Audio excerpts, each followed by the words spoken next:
Hello, Libra. It's Oh My God Tarot, and this is your Someone's Planning on Reaching Out tarot card reading. I'm gonna have a look at the astrology reading cards, and then we're gonna head into the tarot spread. Okay, so Libra, we gotta keep the vibes up. We gotta be excited, happy, but also chill. For your highest good, by the way. And here is your first card. Let's give it that shuffle there. Alright, Libra, this is exciting. You have your polarity showing up in Aries. And the energy around you is dynamic and spontaneous. Crusading impulsive action is likely. So with Aries, you have somebody who's might be planning to reach out in a more impulsive fashion. Like, forget it, I'm just gonna call. You know, like, or somebody who's very, like, up on themselves, very bold, and they're gonna reach out of the, like, hey, what do you, like, who, you think you could call me? You think you just call me? Oh, hell nah. Like a little bit of audacity in there. So this energy is very fiery. It's a fire sign, obviously, and it's the first sign of the zodiac, so there's this like, I'm gonna do it first kind of energy, which some of you guys probably like. Your next card is Scorpio. So this person who's planning on reaching out has Scorpio energy to them, which means it's intense, masterful, thoughtful, and magnetically charming, but also secretive and possessive. Scorpio is very, very intense. They're very, you can feel things deeply, and they take things very personally and very deeply when it comes to them or any of their loved ones. So this person, not only bold, but intense. And you know, these two signs are connected by the planet Mars, which is the planet of aggression, which is the planet of, I guess, desire to some degree, desire and action.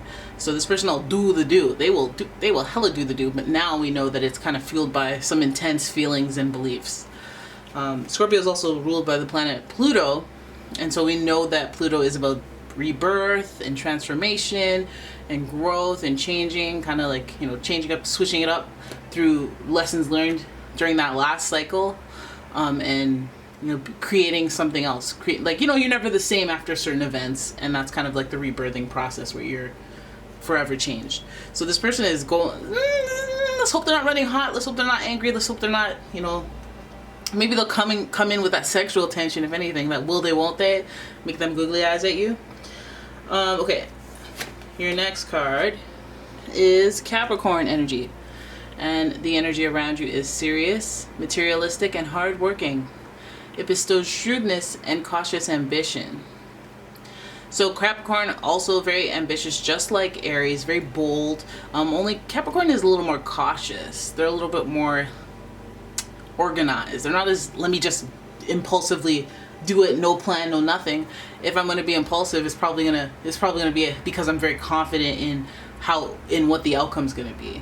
Capricorn is more along those lines when it comes to, you know, just taking a risk. Like, if they're gonna look dumb, it's probably not gonna happen. But if they're like, F this, I'm gonna do it, I'm gonna call her, I'm gonna send that letter, I'm gonna fax her, you know, then you got yourself a combo right here.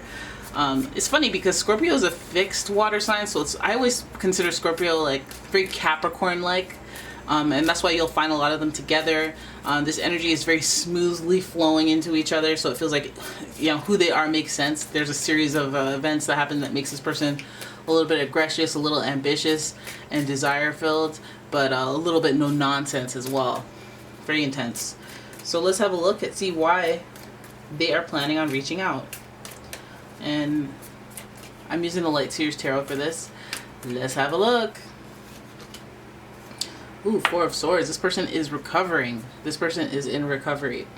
This person may be recovering from an event that has swept their mind and given them a little bit of frustration. This person may have acted impulsively in the past, and then now they're at a standstill and have to process what they have been through and what they've put themselves into. Because I feel like some of the responsibility comes from them. Like, they put themselves in that position, and now they're needing that time to really reflect and take personal accountability over what has happened. This is also a card of, well, the swords are, the energy is very, like, not aggressive, but like it could cut it could cut deep, whether with words or actions. And the swords is like this person's sitting there with their heart, so it's like this person has gotten their feelings hurt from, I guess, some of the decisions they've made or some of the interactions they've had. So they're recovering and repairing from that, but they may be taking things a little bit too hard or be like overly sensitive / overly reactive. Then we have the Fool. Look at that. We just talked about this. We just talked about not taking risks unless they're, you know, educated risks.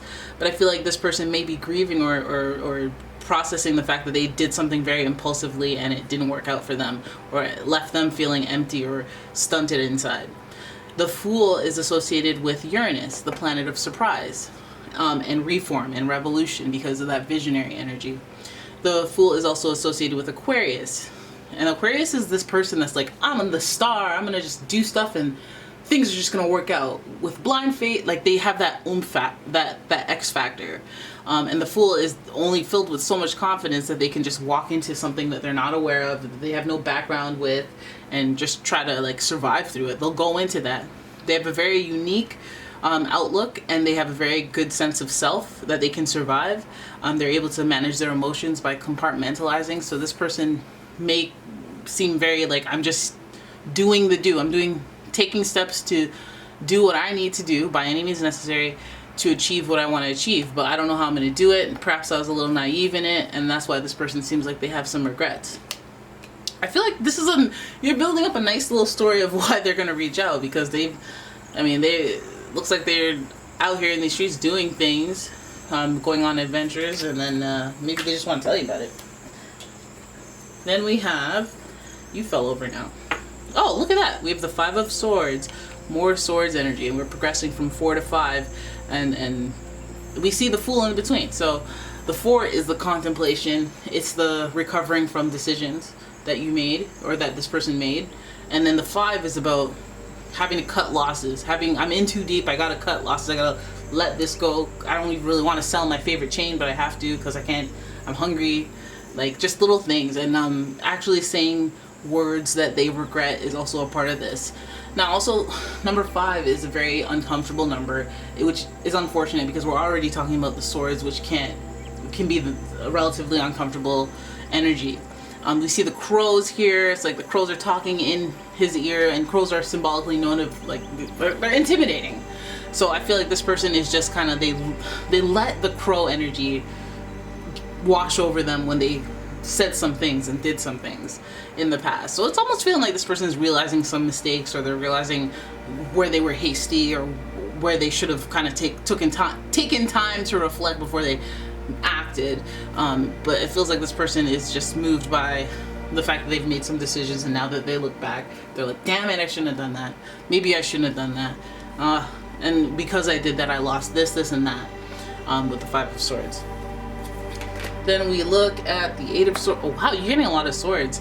You're getting a lot of swords here. So this person's coming in for a little bit more of like a tumultuous reason, or a little bit of a, I'm trying to rectify my wrongs or right my wrongs, and you know, there's more of an agenda and guilt and feelings that are associated with regret, and just I don't feel good about this, about what I said, what has happened. I don't feel good about it. But this person also feels stuck, and I feel like this is coming off as when they're in too deep. So I don't even know if I could go back, as in like somebody who has let you down, and they're like, you shouldn't forgive me, so I'm not even gonna reach out. I'm not gonna disrupt your peace.